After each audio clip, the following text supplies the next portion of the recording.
Instead, the entire approach is empty, is absolutely no truth. It runs contrary to the logic and to reality. It destroys the walls of the Torah and projects an unjust image of God, right? Because his wish is God, heaven forbid, exactly. Without any doubt, the truth is that every aspect of the person's conduct is a subject to his choice. If he desires, he will act one way, and if he desires not to, he will not. Nothing is forcing him or compelling him to act at all. Therefore, it is relevant to command man, as it is written, "Behold, I have set before you today life and good, death and evil. Choose good, for God has given us choice in this regard." So people, many people who try to challenge us on this YouTube, on comments, this and that. So, and I told them, but you try to read the Chumash like at least once with a commentary with Rashi, so you have some idea. Your argument is like so empty, so baseless. It's not even funny. This guy I was replying today, so he put this comment, very interesting.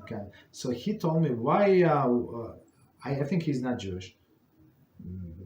I think so, but I'm not sure. Of course, I didn't ask him. So he said, why in Judaism women don't have circumcision, only men.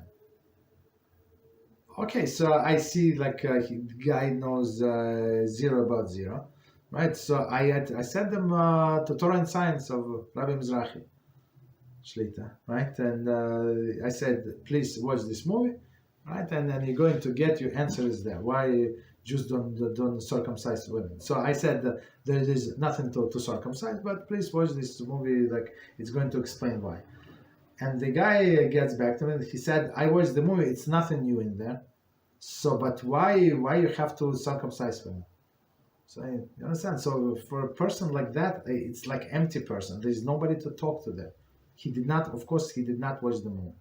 And he's not interested in answer, right? So how does it connect to here? We'll see.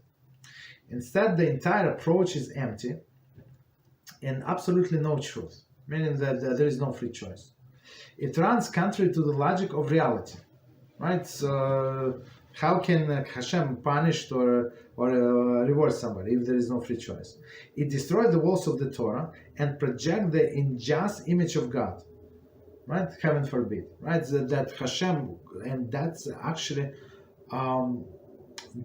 actually many people also come. So they say, how come you say that God punishes? Like God is good, He projects only good.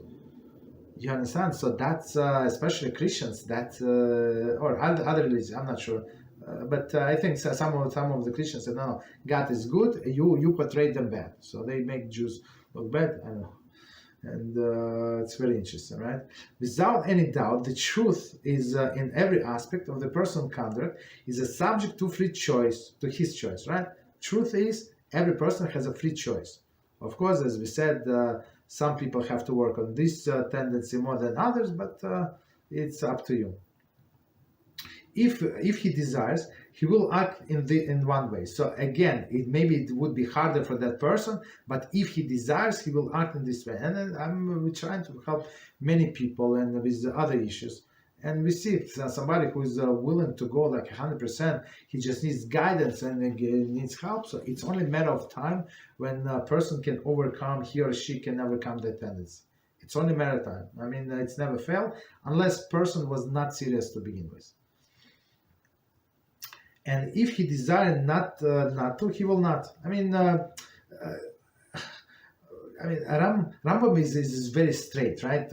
And if he desires not to, he will not. So, but you cannot tell that this person, if you try to help somebody, if you say no, you know why you're failing, because you don't desire it, and the person is going to give you 100 excuses why he or she desires, but it's not really working out because this obstacle and that obstacle. Okay, so Rambam is very clear because the person does not desire. Okay. right? But we try to help that person, and if you're so direct, they're going to lose hope, right? So you're trying to help that person other ways, right? So to explain why a person has to desire this, okay, and that continue. Nothing is forcing him or compelling him at all. So one more time, like even though you a person would say, no, my circumstance, my family, my peer pressure, all of the pressure from society pressure, right? So no, what do you mean that they forcing me? And we say, no, nobody's forcing you. You can choose whatever you want. Therefore, it is relevant to command man,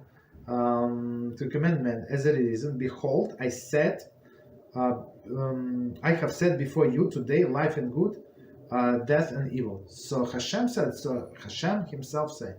So I said before you today life and good, death and evil. So you choose whatever you want. So HaShem clearly said, but HaShem said, He gives us the right answer, tip, right? So that's not tip, it's answer. He said, choose good. But does He force us to choose good? No. But He wants us to choose good. But we can choose otherwise. For God has given choice in this regard. So if Hashem asks us to choose good, it means that He is not in control of it. Okay.